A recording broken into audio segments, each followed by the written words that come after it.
Hello everyone, this is Hadrian. Thanks for watching. Let's play some more Civilization 5 in our tutorial. We have a lot of notifications to go through here from the beginning of the last turn, so let's just look at those real quick. Citizens of Prague have become uneasy at the presence of a nearby... Oh yes, that barbarian encampment. Where was that? Okay, right here. So it's in the middle of nowhere. Looks like it's in very northern Canada. Man, you guys have got to be cold. But Prague, which is right there, is nervous about that. They don't like the fact that the barbarians are that close. The foremost intellectuals of Bratislava seek closer relationships with civilizations that quickly uncover new scientific discoveries. Whoever basically generates the most science, or actually, in this case, it's whoever can discover the most technologies in a period of 30 turns will gain influence with Bratislava. Okay, Singapore, we are about to lose as an ally, so tell you what, let's wait one more turn because we'll have over 500 gold. We can just give it to them. The merchants of Cape Town seek new riches. They have heard rumors of furs and their great value. You'll be rewarded if you're able to connect this resource to your trade network. We're getting this mission because Cape Town is our ally, so we're getting any resources that they have, and they are getting any resources that we have.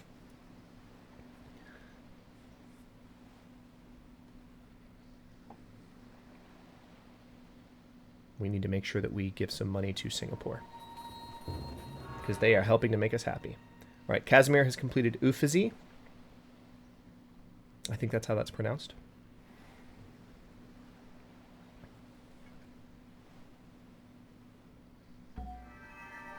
Awesome. A great engineer has been born in the city of Antium. So what I'm going to do... Are there wonders being built anywhere? I don't see any. What I'm going to do is start saving my great engineers. This will help me auto-complete wonders as I need to build them, and they won't take nearly as long to build. Speaking of that, let me go ahead and build the Taj Mahal in Aratium, and we'll send this engineer down to help build it, to generate a lot of production and help build it. You've accumulated enough faith to purchase a unit or building. Guess what we're going to do? Inquisitor. Next turn, we're going to cleanse Rome of any Catholic influence. It would be a purely pagan city. All of the followers will instantly become pagan when you use an Inquisitor. It's pretty cool. It'll help, since we have that religious pressure, it'll help us build that up as rapidly as possible. It is hard to find friends in this world. I like to make a public declaration of friendship, informing the other empires, speaking way too fast for my own good, it's a problem, of the bond between our peoples. What do you say? Nah, I'm probably going to conquer you pretty soon. You're like right there, buddy.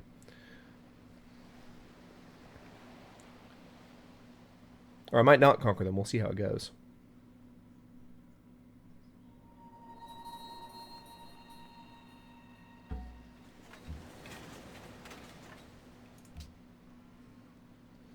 Actually, I'm looking at my turn count now. Hang on. Yeah, we're going to keep delivering food to Rome. I want Rome to keep growing.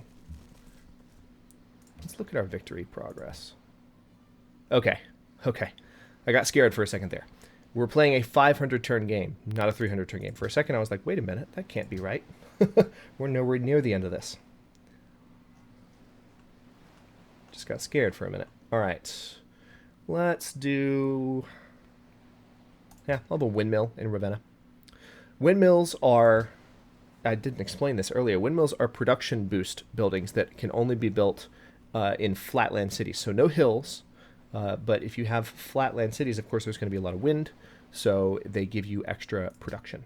All right, so we now have 9 iron in use. Why 9, you ask, when we had 6 iron here and 6 iron in Mediolanum? Well, we're building 3 factories, so those are each using... I'm sorry, I kept saying iron. Coal. Coal and coal. These are each using 1 coal. Iron is here. This is iron. This is coal. This is iron. This is coal. This is more for my benefit than for yours. Anyway, so let's take this worker and what else can you do, really? Oh, cool. These borders have grown more. So we'll go ahead and do... Oh, yeah, those borders have grown a lot. We could do some more farms in that area and in that area as well. So thankfully, the workers have things to do right now. We're going to keep trading with Vancouver. We're making a lot of money every single turn. This is nice. Singapore, we need to give money to.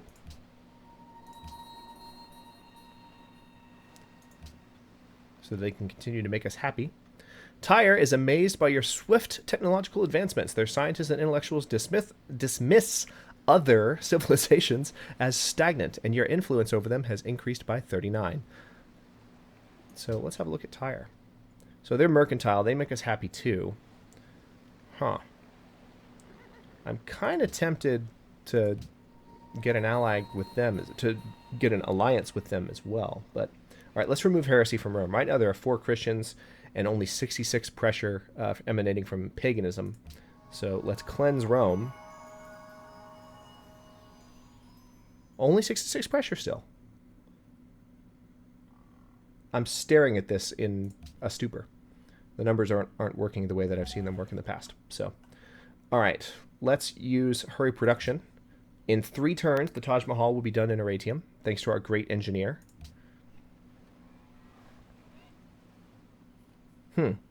Look, there's another Catholic already. That was pointless.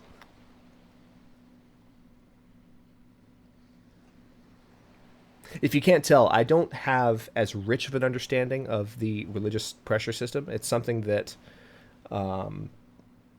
is pretty intuitive in that, you know, as long as you make your cities, make sure that...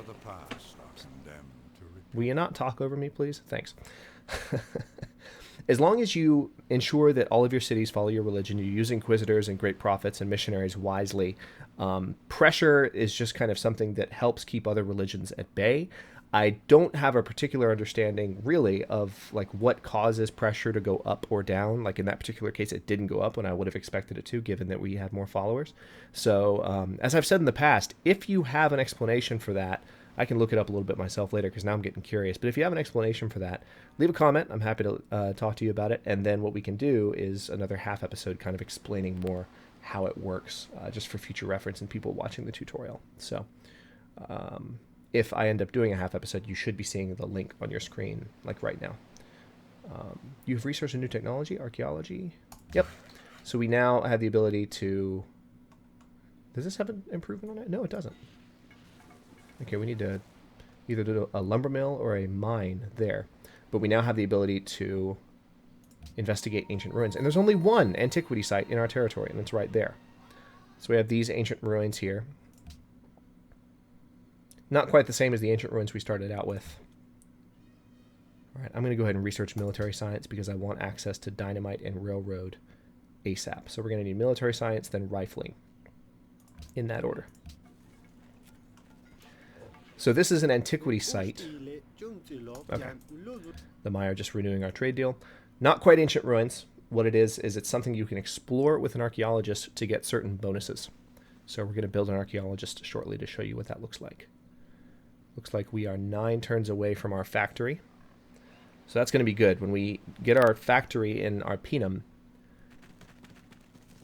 we'll get access to ideologies. Ooh, a great artist has been born in Rome.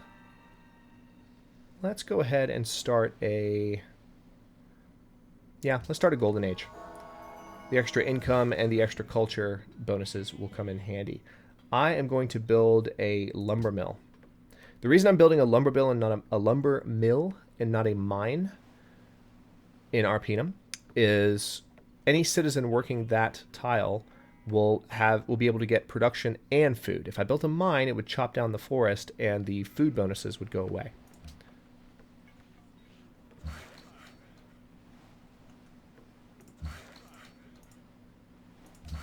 Okay.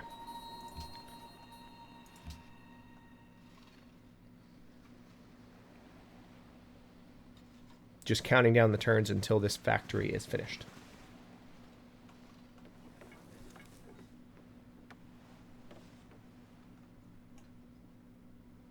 Turns are taking a little bit longer to process now as well, which is unfortunate, but it is what it is. All right, so one of our trade deals has ended. Okay, cool. Taj Mahal just finished, which is giving us additional happiness and also makes us enter a golden age.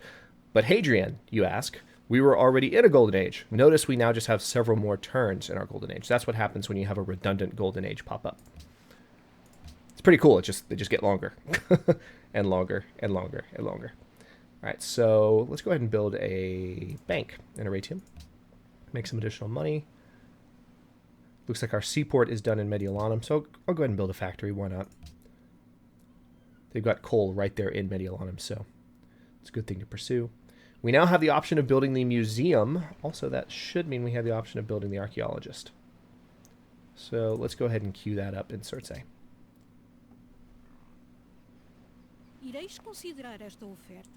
Maria wants 5 of my coal. Oh, you're hilarious. No. Oh, wait, no. She was going to give me 5 coal for my whales, but it's not something that's hugely important. I was misreading the trade skin again. Trade screen again. Man, I'm talking way too fast for my own good this recording session. I need to slow down. God teaches us to learn from and respect others. Through trade, I feel we can understand one another. Better understand one another. 5 gold per turn. He's offering me 1 iron for those whales. No. So that basically the CPU players want the whales.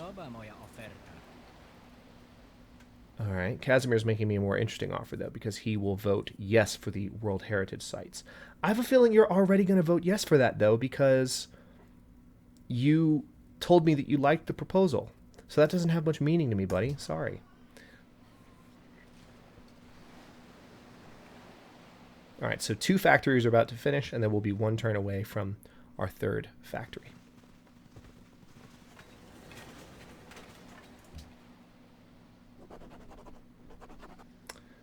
Okay, Rome.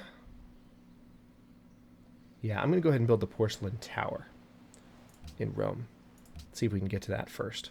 I'm going to build a museum in Antium. Museum is our next cultural building, similar to the amphitheater in the past. We have the option to adopt a new policy as well. So +2 science from every specialist. I don't know, because I haven't checked, if I have any specialists yet. So we're about to find out. Yes, we do. We had a lot, actually. So remember, specialists... Yeah, unemployed citizens. We have a lot of unemployed citizens, actually. Interesting. So this is just helping with production in Kume because of the unemployed citizens. But these specialist buildings, there are 2 specialists working in the factory, 1 specialist working in the workshop, which are providing the bonuses that you see on your screen. The city the city did automatically allocate those. I could manually allocate them if I wanted to, but as you can see, it's working out pretty well for me with the automatic allocation. If you're a very advanced player...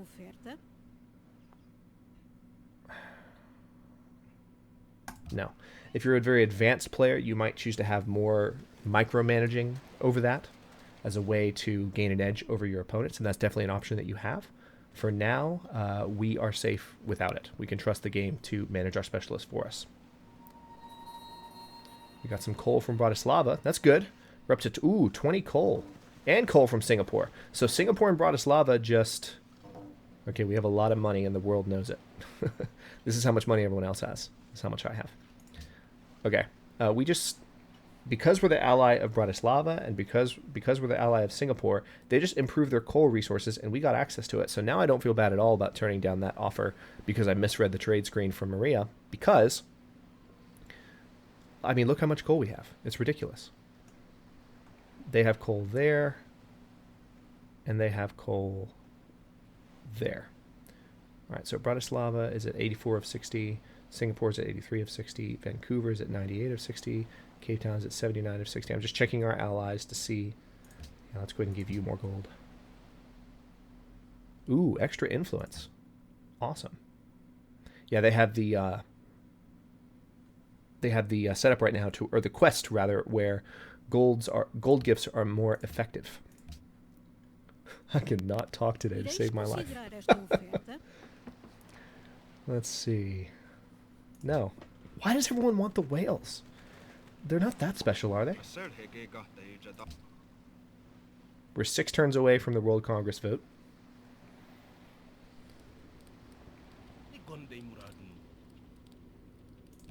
Nah.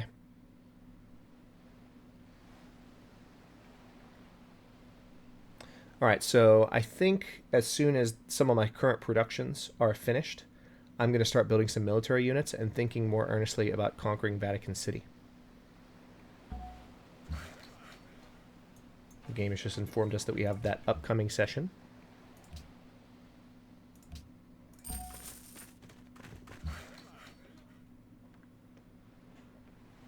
Okay. Oh Oh yeah, we can definitely do some building out here now. Our territory has expanded out a lot. So we basically control, with the exception of these tiles here, we control all of Africa's land. Oh, someone's voting to ban spices as a luxury resource. That's a nice way. Someone has proposed the vote, rather. And I'm sure some people will vote for it. That's a nice way to kind of twist the knife on a player that you are not fond of. If you ban a certain luxury resource, no one can get any benefit from it anymore. Basically just renders it pointless until you overturn that ban.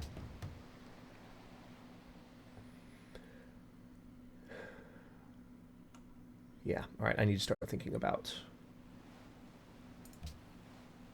military might. Antium is about to grow. That'll be nice. Okay, our final factory is about to complete. So we are at a momentous moment in Roman history here. It is 1860, what will it be, 1866 AD? Or maybe 1870 AD?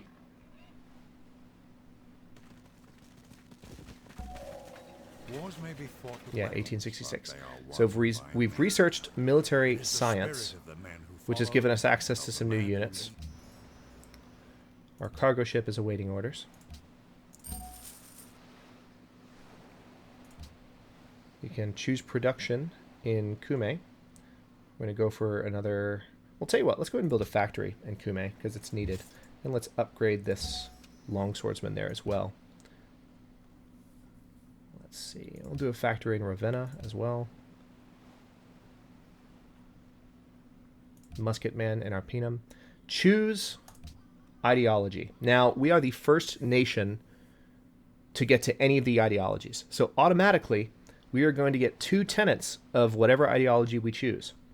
Now, when you actually look at each ideology, you can preview what their bonuses would be. I'm not going to go through all of these, but just know that when you're picking an ideology, you get to kind of see what their level 1, level 2, and level 3 tenets are.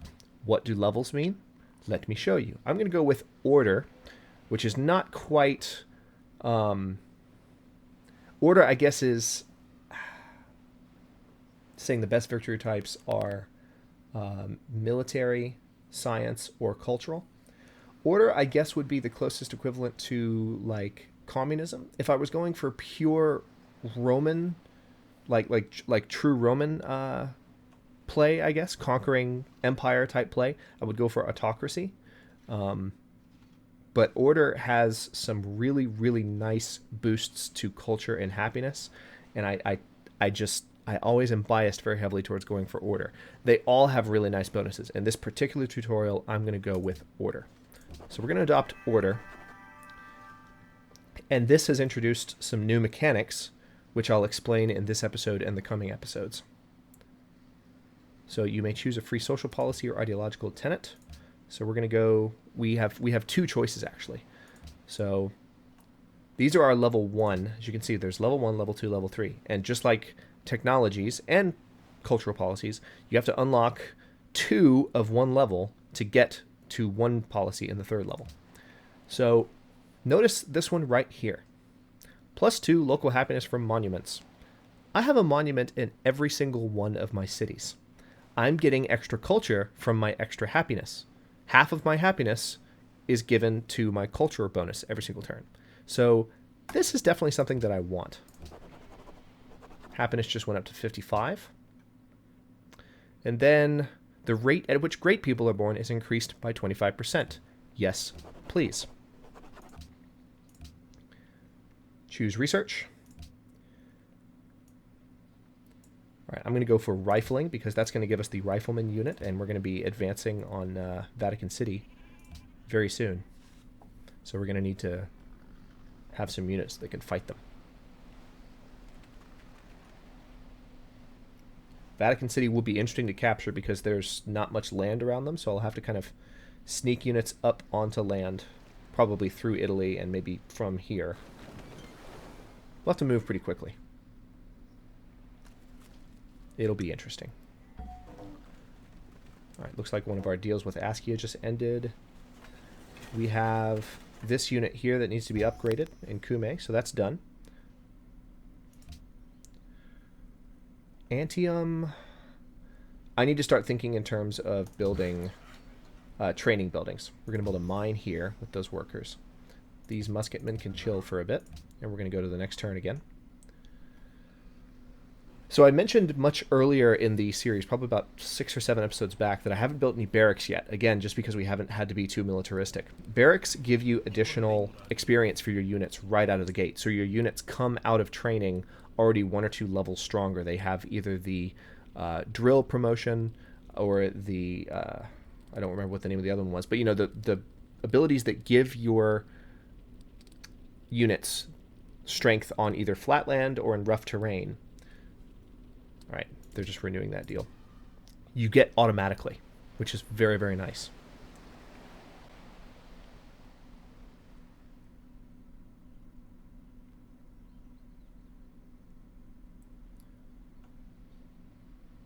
Turns really are taking a little bit longer to process now. This is part of the reason that I lowered our the number of AI players that we're going with. Oh, our archaeologist is done. Let's send him to our site then. It's going to take 3 turns.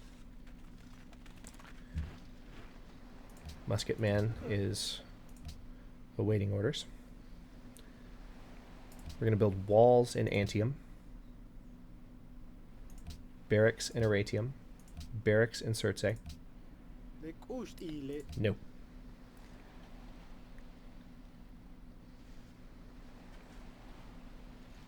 So yeah, barracks just give your units additional... You really want open borders, don't you? And you're offering me this vote that I think you're going to give me anyway, so no. They keep interrupting me. Barracks give units additional experience. So we want barracks in as many of our cities as possible right now, so that any army units we crank out will stand a better fighting chance against anyone, really. I've just realized we're over the 20-minute mark, so I'm going to go ahead and cut this episode here. In the next one, we will continue preparing in earnest to conquer Vatican City and preparing in earnest to conquer Szczecin, or however the heck you pronounce that. I have no idea. Any Polish people, feel free to chime in and tell me how you pronounce that, because I do not know. I do have a few Polish friends, though, whose last name actually starts with those exact 2 letters.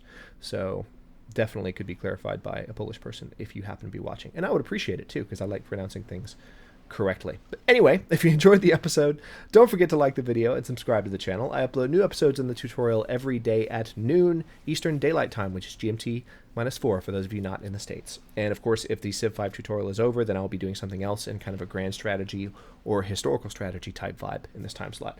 Thanks very much for watching. Again, if you would like to leave a comment, comments are always welcome. I appreciate the interaction, and I will see you guys next episode.